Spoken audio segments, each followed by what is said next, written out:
19 फरवरी की देर शाम कांग्रेस ने 75 एआईसीसी मेंबर की लिस्ट जारी की, जिसमें 55 मेंबर निर्वाचित और 20 कॉप्टेड मेंबर बनाए गए।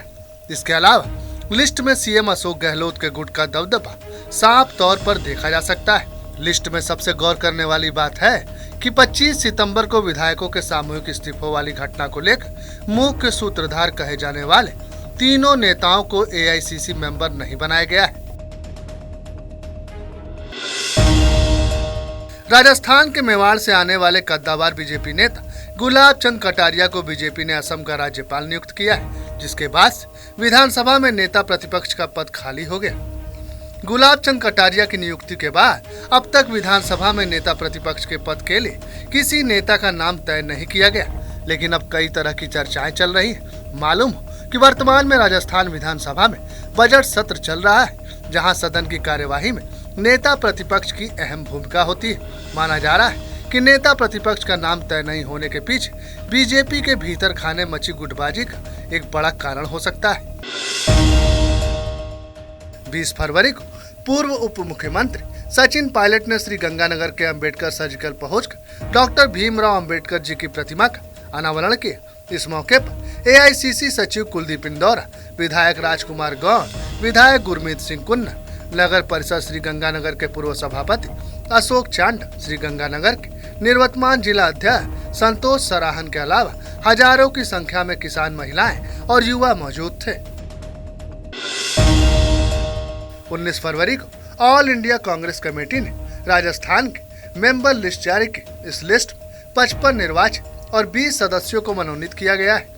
वहीं अनुशासनहीनता के आरोपी शांति धारीवाल, महेश जोशी और आरटीडीसी अध्यक्ष धर्मेंद्र राठौर को लेकर कांग्रेस अनुशासन समिति में मतभेद के चलते इन्हें एआईसीसी की लिस्ट में शामिल नहीं किया गया है। सूत्रों का कहना है कि अनुशासन समिति के कुछ सदस्य तीनों को निलंबित करने के पक्ष में।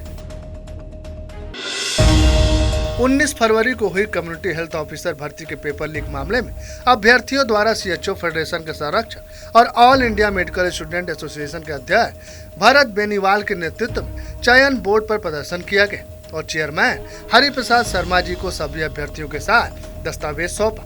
वहीं भरत बेनीवाल ने कहा कि अगर भर्ती पेपर की निष्पक्ष जाँच नहीं होती तो बड़ा आंदोलन किया जाएगा और सरकार को इसका खामियाजा भुगतना पड़ेगा। राजस्थान के 2 युवकों को जिंदा जलाने के मामले में आरोपी पत्नी के साथ पुलिस की मारपीट और गर्भ गिर जाने को लेकर विश्व हिंदू परिषद ने कड़ी प्रतिक्रिया व्यक्त की। इसके अलावा विश्व हिंदू परिषद ने राजस्थान पुलिस के खिलाफ हत्या का मुकदमा दर्ज करने की मांग की। वहीं ऐसा नहीं करने पर 22 फरवरी को हातिन में महापंचायत करने की चेतावनी दी। परिषद के राष्ट्रीय संयुक्त महामंत्री डॉक्टर सुरेंद्र जैन ने कहा कि राजस्थान की पुलिस जितनी सुबह सवेरे श्रीकांत के घर पहुंची, वह अपने आप में दर्शाता है कि पुलिस पर राजनीतिक दबाव बहुत अधिक था। Rajasthan high court advocate association Jodhpur के सदस्य अधिवक्ता जुगराज चौहान की 20 सड़क निशंस हत्या का भीलवाड़ा की जिला अधिवक्ता संघ ने विरोध करते हुए मृतक के आश्रितों को आर्थिक सहायता देने की मांग की। इसके अलावा अधिवक्ताओं ने 5 सूत्रीय मांगों को लेकर कलेक्टर, एसपी आवास के पास और जिला कलेक्ट्रेट परिसर में मानव श्रृंखला बनाकर प्रदर्शन किया। साथ ही मुख्यमंत्री के नाम कलेक्टर को ज्ञापन भी सौंपा। राजस्थान के पाली जिले के रोहट में बजरी को लेकर रॉयल्टी ठेकेदारों और बजरी का धंधा करने वालों के बीच जमकर घमासान देखने को मिला। खबरों के मुताबिक रोहट थाने में 2 गुट आपस में भिड़ गए और पुलिस के सामने फिल्मी स्टाइल में एक दूसरे की गाड़ियों को टक्कर मारी और जमकर उत्पात मचाया। दरअसल रॉयल्टी ठेकेदार और हिस्ट्री सीटर सरदार राम भाट के गुट के लोग 19 फरवरी को राजीनामे के लिए मिले थे, लेकिन बात नहीं बनने पर आपस में दोनों के बीच झगड़ा हो गया और एक गुट ने दूसरे के पीछे फिल्मी स्टाइल में गाड़ियां दौड़ा दी। इसके बाद गाड़ियां रोहट थाने के अंदर घुस गई और थाने के सामने ही दोनों गुटों में जमकर मारपीट हुई। राजधानी जयपुर में दिल्ली के निक्की यादव जैसा जघन्य हत्याकांड का मामला सामने आया है। खबरों के मुताबिक एक नाबालिग की शादी करने का दबाव बनाने पर उसके कथित बॉयफ्रेंड ने उसकी हत्या कर दी।